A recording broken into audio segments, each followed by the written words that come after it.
సాధారణంగా వారానికి 7 రోజులు, రోజుకు 24 గంటలు. ఇందులో 12 గంటలు పగలు, 12 గంటలు రాత్రి అనేది అందరికీ తెలిసిన విషయమే. అయితే పగలు కేవలం 8 గంటలు మాత్రమే అంటే నమ్ముతారా? నమ్మి తీరాల్సిందేనంటున్నారు శాస్త్రవేత్తలు. ఈ రోజు అనగా డిసెంబర్ 21న పగలు కేవలం 8 గంటలు మాత్రమే ఉండనుంది. ఇదేంటి అని ఆలోచిస్తున్నారా? దీనికి ఒక ఆనం కూడా ఉంది. దీనినే అయానాంతం అని అంటారు. ఏంటి ఇది అని ఆలోచిస్తున్నారా? అయితే దీని గురించి పూర్తిగా తెలుసుకుందాం రండి.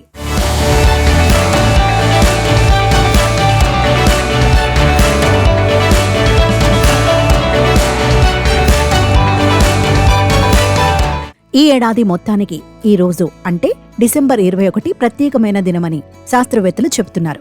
ఈ రోజు పగలు కేవలం 8 గంటలు మాత్రమే ఉంటుందట. అలాగే రాత్రి సుదీర్ఘంగా 16 గంటల పాటు ఉండనుందట. సాధారణంగా ఉత్తరార్ధ గోళంలో శీతాకాలపు మొదటి రోజును అయనాంతం అని పిలుస్తుంటారు. ఈ సమయంలో భూమి తన ధ్రువం వద్ద 23.4 డిగ్రీల వంపులో ఉంటుందట. ప్రత్యేకమైన ఈ రోజు సూర్యకిరణాలు భూమిపైకి ఆలస్యంగా చేరతాయట. దీంతో ఉష్ణోగ్రతల్లో చాలా మార్పులు వచ్చే అవకాశం ఉంది. భూమి సూర్యుడి చుట్టూ తిరిగే క్రమంలో కొంచెం వంగుతుందని చెబుతున్నారు. ఈ సమయంలో భూమికి సూర్యుడికి మధ్య చాలా దూరం ఉంటుంది.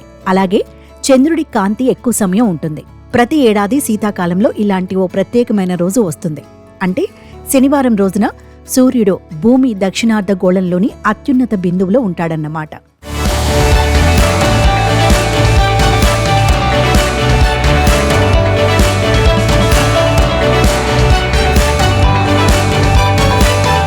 మరోవైపు జ్యోతిష్య ప్రకారం ఈ సమయంలో సూర్యుడు దక్షిణాయనం నుంచి ఉత్తరాయణానికి వెళ్లేందుకు సిద్ధమవుతుంటాడని పండితులు చెప్తున్నారు. పగటి సమయం తక్కువగా ఉండటం, రాత్రి సమయం ఎక్కువగా ఉండటంపై వివిధ దేశాల్లో అనేక నమ్మకాలు కూడా ఉన్నాయి. చైనా, తూర్పు ఆసియా దేశాల్లో ఈ రోజును ఐక్యత, శ్రేయస్సుకు ప్రతీకగా పిలుచుకుంటుంటారు. ఈ సందర్భంగా వారి ఇష్టదైవాన్ని ప్రార్థిస్తూ పూజలు నిర్వహిస్తారు. అదేవిధంగా ఉత్తర భారతదేశంలో ఈ రోజున శ్రీకృష్ణుడికి ప్రత్యేక పూజలు నిర్వహించి గీతాపారాయణం చేస్తుంటారు. ఇక రాజస్థాన్లో అయితే సుష్యమాసం పేరుతో పండుగ చేసుకుంటారు.